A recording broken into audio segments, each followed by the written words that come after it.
नमस्कार दोस्तों, स्वागत है एक बार फिर से आपके अपने एजुकेशन चैनल एजुट्यूबर देव पर। तो दोस्तों, राजस्थान की वर्तमान सरकार घोषणाएं तो बहुत बड़ी बड़ी करती है, लेकिन उन घोषणाओं को पूरा करने की कोशिश धरातल पर नहीं करती। इसी संबंध में अगर हम बात करें तो एक घोषणा 1000 पदों पे जो की गई है कॉलेज लेक्चरर या यूं कहें असिस्टेंट प्रोफेसर के संबंध में, तो उसमें एक बड़ी बात ये निकल के सामने आई है कि उससे पहले जो वर्तमान वाली भर्ती चल रही है असिस्टेंट प्रोफेसर 2020 वाली, उसमें अभी तक रिजल्ट जो है बहुत ही ज़्यादा धीरे जो है निकाले जा रहे हैं। इस हिसाब से देखेंगे तो अप्रैल महीना भी गुजर जाएगा उन सारे रिजल्ट्स को आने में।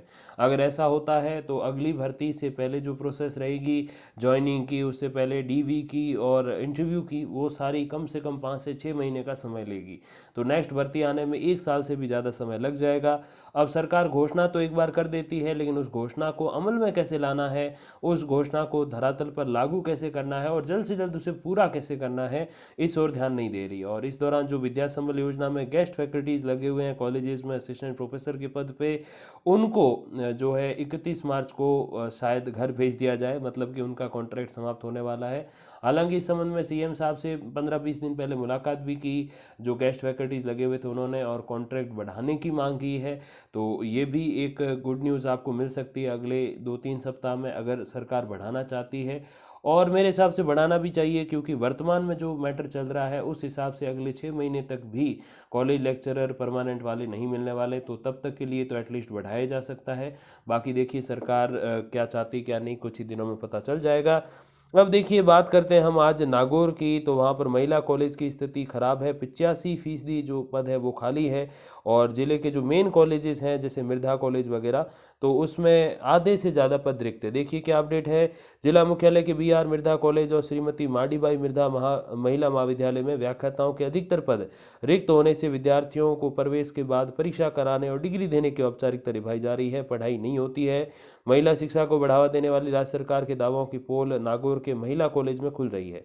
यहाँ आचार्यों की 85% पद खाली हैं, जिसके चलते करोड़ों रुपए की लागत से बनाए गए कॉलेज भवन का अधिकतर हिस्सा भूत बंगले की तरह सूना रहता है। स्थिति यह है कि चतुर्थ श्रेणी कर्मचारी पूरे नहीं होने से सफाई भी नहीं हो पाती, और ऐसे में बाहरी बोर्ड परीक्षा में अच्छे अंक हासिल करके कॉलेज में एडमिशन लेने का कोई ज़्यादा लाभ मिलता नहीं है, क्योंकि इधर टीचर्स ही नहीं है।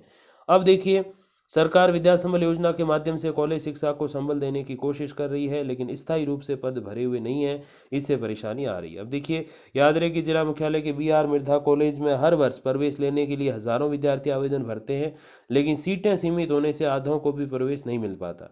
प्रवेश की कट ऑफ लिस्ट 85 के आसपास रहती है, यानी कि 80% से कम अंक वालों को तो कम ही प्रवेश मिलता है। इसके बावजूद कॉलेज में पूरे पद भरे हुए नहीं होने से विद्यार्थियों को निराशा होनी जायज़ है। और देखिए, स्नातक और स्नातकोत्तर में उनके लिए 60% अंक बनाना भी टेढ़ी खीर साबित हो जाता है। हालांकि कुछ एक प्रतिभावान छात्र छात्राएं होते हैं जो बिना टीचर्स के भी ये परसेंटेज बना सकते हैं, लेकिन अधिकतर से वो चीज़ें नहीं होती, क्योंकि वहाँ जो नॉलेज होता है PG UG में, वो उस सब्जेक्ट का डीप नॉलेज होता है।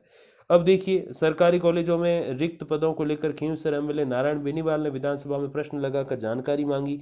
इस पर कॉलेज शिक्षा विभाग ने जानकारी देते हुए बताया कि नागौर के BR मिर्धा कॉलेज में प्राचार्य सहित आचार्यों के कुल 56 पद हैं, जिनमें से 31 पद रिक्त है, जबकि 25 भरे हुए हैं। महिला कॉलेज की स्थिति इससे भी खराब है। यहाँ प्राचार्य सहित कुल 13 पद स्वीकृत है, जिसमें से 11 रिक्त हैं, जबकि 2 भरे हुए हैं। यहाँ प्राणी शास्त्र के सहायक आचार्य डॉक्टर प्रेम सिंह बुगासरा को प्राचार्य का कार्यभार दिया हुआ है। इनके अलावा इतिहास में माया जाखड़ है, बाकी सब पद खाली है। कुछ वर्ष पूर्व जो है खुली खींवसर कॉलेज की स्थिति भी ऐसी है, जहाँ 10 पद स्वीकृत है, जिसमें से 5 भरे हुए और 5 खाली है।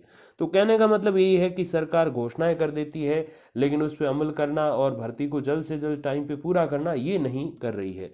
और देखिए, सरकारी कॉलेजों में जो शैक्षणिक पद है वो तो रिक्त है ही हैं। अशैक्षणिक पद है, जैसे LDC का पद, 4th ग्रेड का पद, कंप्यूटर ऑपरेटर का पद और इस टाइप के जो पद होते हैं, वो भी रिक्त पड़े हुए हैं। 11 में से 9 पद रिक्त है, जैसा कि आप देख पा रहे हो। तो ये जरूर सरकार को सोचना चाहिए कि केवल घोषणा करके वाहवाही लूटने से कुछ नहीं होता, उस पर अमल करना पड़ता है। या तो विद्या संबल में जो लगे हुए उनका कॉन्ट्रैक्ट बढ़ा दें, ताकि बच्चों को अच्छी शिक्षा मिल पाए, उनके अच्छे से एग्जाम्स हो पाएँ, और सारी जो प्रक्रियाएं वो एकदम सही तरीके से हो सके। और अगर ऐसा नहीं करती है तो वर्तमान भर्ती जो है उसके 3 महीने के अंदर पूरी प्रोसेस कर दे, अगर सरकार चाहे तो पॉसिबल है। तो ये कुछ एक बातें सरकार ध्यान दे सकती है। बट सरकार यही चाहती है कि जो अपने चुनावी वर्ष है 2023 उसमें ही बहुत कुछ हम लोग करें और धीरे धीरे सारी चीज़ें बाकी रख के 2023 तक ले जाएं, ताकि लोगों को लेटेस्ट अपना काम जो है बड़ा याद रहे और उसी के आधार पर वोट मिले। तो हर किसी सरकार का, मैं ही नहीं कह रहा हूँ कांग्रेस सरकार बुरी है बीजेपी अच्छी है, हर एक सरकार का यही टारगेट रहता है कि वो जनता से अधिक वोट ले और उसके लिए वो अंतिम वर्ष जो होता है सरकार का उसमें ज़्यादा से ज़्यादा काम करके दिखाए। तो यही कुछ एक अपडेट्स है। जैसे विद्यार्थियों का जीवन जो है वो बर्बाद हो रहा है, क्योंकि अगर विद्या संबल वाले चले जाएंगे, गेस्ट फैकल्टी चले जाएंगे और परमानेंट वाले टाइम पे नहीं आएंगे, तो फिर ये इतने अच्छे परसेंटेज बना के उधर एडमिशन लेने का कोई ज़्यादा तात्पर्य रहेगा नहीं। और यही कुछ एक अपडेट्स ही, बाकी जो भी जानकारी मिलेगी तो आप तक पहुंचा देंगे वीडियोज़ या फिर कम्युनिटी पोस्ट के माध्यम से। तब तक के लिए धन्यवाद, नमस्कार।